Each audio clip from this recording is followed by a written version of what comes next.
जय श्री कृष्णा, राधे राधे। दोस्तों, मैं आज आप सभी के लिए दशा माता की कहानी लेकर आई हूँ। कहानी अच्छी लगे कमेंट्स बॉक्स में बताइएगा और चैनल को लाइक और सब्सक्राइब करिएगा। दोस्तों, हिंदू धर्म में दशा माता की पूजा तथा व्रत करने का विधान है।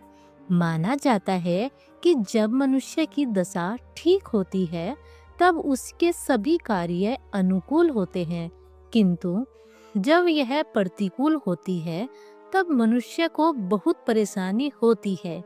इसी परेशानियों से निजात पाने के लिए इस व्रत को करने की मान्यता है। प्राचीन समय में राजा नल और दमयंती रानी सुखपूर्वक राज्य करते थे। उनके दो पुत्र थे। उनके राज्य में प्रजा सुखी और संपन्न थी। एक दिन की बात है, उस दिन होली दशा थी। एक ब्राह्मणी राजमहल में आई और राजा से कहा, दशा का डोरा ले लो। बीच में दासी बोली, हाँ रानी साहिबा, आज के दिन सभी सुहागनी महिलाएं दशा माता की पूजा और व्रत करती है तथा इस डोरे की पूजा करके गले में बांधती है, जिससे अपने घर में सुख समृद्धि आती है। अतः रानी ने ब्राह्मणी से डोरा ले लिया और विधि अनुसार पूजा करके गले में बांध लिया। कुछ दिनों के बाद राजा नल ने दमयंती के गले में डोरा बंधा हुआ देखा। राजा ने पूछा, इतने सोने के गहने पहनने के बाद भी आपने यह डोरा क्यों पहना है? रानी कुछ कहती, इससे पहले ही राजा ने डोरे को तोड़कर जमीन पर फेंक दिया। रानी ने उस डोरे को जमीन से उठा लिया और राजा से कहा, यह तो दशा माता का डोरा था। आपने उनका अपमान करके अच्छा नहीं किया। जब रात्रि में राजा सो रहे थे तब दशा माता स्वप्न में बुढ़िया के रूप में आई और राजा से कहा, हे राजा, तेरी अच्छी दशा जा रही है और बुरी दशा आ रही है। तूने मेरा अपमान करके अच्छा नहीं किया। ऐसा कहकर बुढ़िया अंतर ध्यान हो गई। अब जैसे तैसे दिन बीतते गए, वैसे वैसे कुछ ही दिनों में राजा के ठाट बाट, हाथी घोड़े, लाव लश्कर, धन धान्य, सुख समृद्धि सब कुछ नष्ट होने लगे। अब तो भूखे मरने का समय तक आ गया। एक दिन राजा ने दमयंती से कहा, तुम अपने बच्चों को लेकर अपने मायके चली जाओ। रानी ने कहा, मैं आपको छोड़कर कहीं नहीं जाऊंगी। तब राजा ने कहा, अपने देश को छोड़कर दूसरे देश में चले। वहाँ जो कुछ भी काम मिल जाएगा वही काम कर लेंगे। इस प्रकार नल दमयंती अपने देश को छोड़कर चल दिए। चलते चलते रास्ते में भील राजा का महल दिखाई दिया। वहाँ राजा ने अपने दोनों बच्चों को अमानत के तौर पर छोड़ दिया। आगे चले तो रास्ते में राजा के मित्र का गांव आया। राजा ने रानी से कहा, चलो हमारे मित्र के घर चले। मित्र के घर पहुंचने पर उनका खूब आदर सत्कार हुआ और पकवान बनाकर भोजन कराया। मित्र ने अपने शयन कक्ष में उन्हें सुला दिया। उसी कमरे में मोर की आकृति की खूंटी पर मित्र की पत्नी का हीरो जड़ा कीमती हार टंगा था।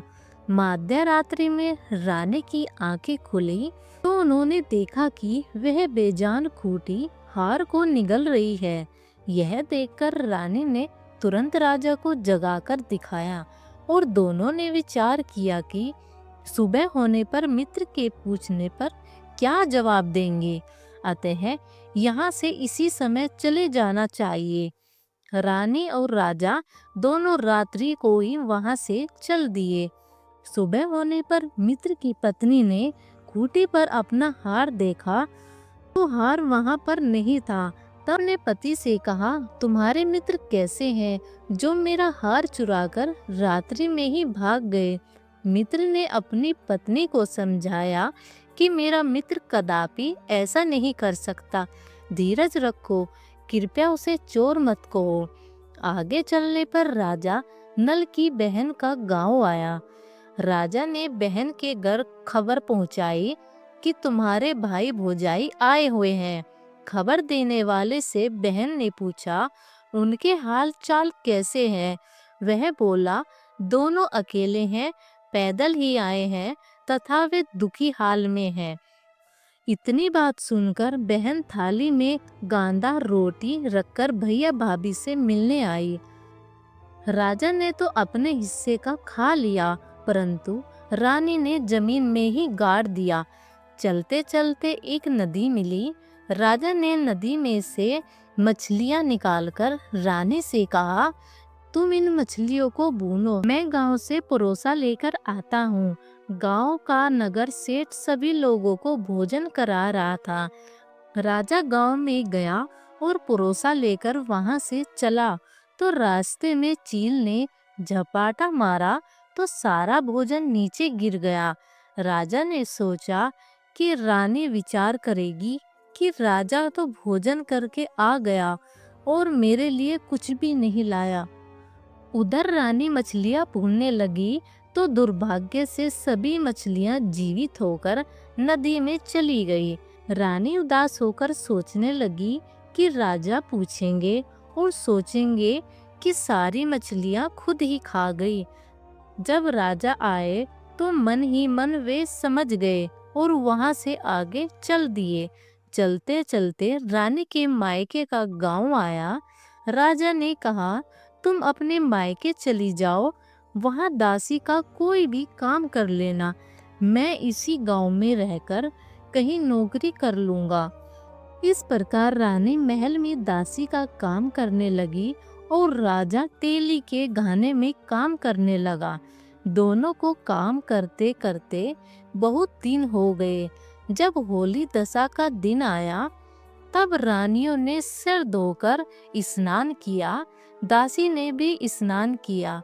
दासी ने रानियों का सिर गूथा तो राजमाता ने कहा, मैं भी तेरा सिर गूथ दूं। ऐसा कहकर राजमाता जब दासी का सिर गूथ ही रही थी तब उन्होंने दासी के सर पर पट्टा देखा। यह देखकर राजमाता की आंखें भर आई और उनकी आंखों से आंसू की कुछ बूंदें गिरी। आंसू जब दासी की पीठ पर गिरी तो दासी ने पूछा, आप क्यों रो रही हैं? राजमाता ने कहा, तेरे जैसी मेरी भी बेटी है जिसके सर पे पट्टा था, मेरे सिर में भी पट्टा है। यह देखकर मुझे उसकी याद आ गई। तब दासी ने कहा, मैं ही आपकी बेटी हूँ। दशा माता के कोप से मेरे बुरे दिन चल रहे हैं, इसलिए यहाँ चली आई। माता ने कहा, बेटी तूने यह बात हमसे क्यों छिपाई? दासी ने कहा, माँ मैं सब कुछ बता देती तो मेरे बुरे दिन नहीं कटते। आज मैं दशा माता का व्रत करूंगी तथा उनसे अपनी गलती की क्षमा याचना मांगूंगी। अब तो राजमाता ने बेटी से पूछा, हमारे जमाई राजा कहाँ हैं? बेटी बोली, वे इसी गांव में किसी तेली के घर काम कर रहे हैं। अब गांव में उनकी खोज कराई गई और उन्हें महल में लेकर आए। जमाई राजा को स्नान कराया, नए वस्त्र पहनाए और पकवान बनाकर उन्हें भोजन कराया। अब दशा माता के आशीर्वाद से नल और दमयंती के अच्छे दिन लौट आए। कुछ दिन वहीं बिताने के बाद अपने राज्य जाने को कहा। के पिता ने खूब सारा धन, लाव लश्कर, हाथी घोड़े आदि देकर बेटी जमाई को विदा किया। रास्ते में वही जगह आई जहां रानी ने मछलियों को भूना था और राजा के हाथ से चील के झपटा मारने से भोजन जमीन पर आ गिरा था। तब राजा ने कहा, तुमने सोचा होगा कि मैंने अकेले भोजन कर लिया होगा, परंतु चील ने झपटा मारकर गिरा दिया था। अब रानी ने कहा, आपने सोचा होगा मैंने मछलियां भूनकर खा ली होगी, परंतु वे जीवित होकर नदी में चली गई थी।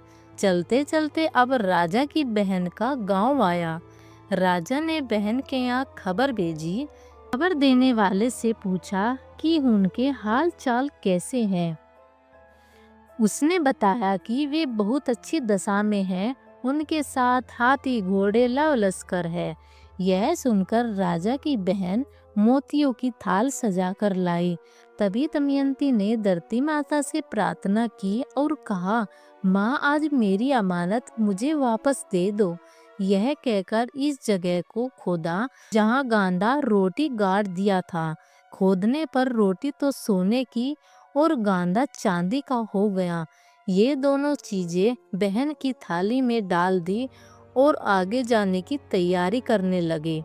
वहां से चलकर राजा अपने मित्र के घर पहुंचे। मित्र ने उनका पहले के समान ही खूब आदर सत्कार किया और रात्रि विश्राम के लिए उन्हें उसी शयन कक्ष में सुला दिया। मोरनी वाली खूंटी के हार निगल जाने वाली बात से उनको नींद नहीं आई। आधी रात के समय वही मोरनी वही खूंटी हार उगलने लगी तो राजा ने अपने मित्र को जगाया तथा रानी ने मित्र की पत्नी को जगाकर दिखाया, आपका हार तो इसने निगल लिया था। आपने सोचा होगा कि हार हमने चुराया है। दूसरे दिन प्रातःकाल नित्य कर्म से निपटकर वहां से वे चल दिए। वे भील राजा के यहाँ पहुँचे और अपने पुत्रों को मांगा तो भील राजा ने देने से मना कर दिया। गांव के लोगों ने उन बच्चों को वापस दिलाया। नल दमयंती अपने बच्चों को लेकर अपनी राजधानी निकट पहुँचे तो नगर वासियों ने लव लश्कर के साथ उन्हें आता हुआ देखा। सभी ने बहुत प्रसन्न होकर उनका स्वागत किया तथा गाजे बाजे के साथ उन्हें महल पहुंचाया। राजा का पहले जैसा ठाट बाट हो गए। राजा नल दमयंती पर दशा माता ने पहले कोप किया, ऐसा किसी पर मत करना और बाद में जैसी कृपा की वैसी सब पर करना।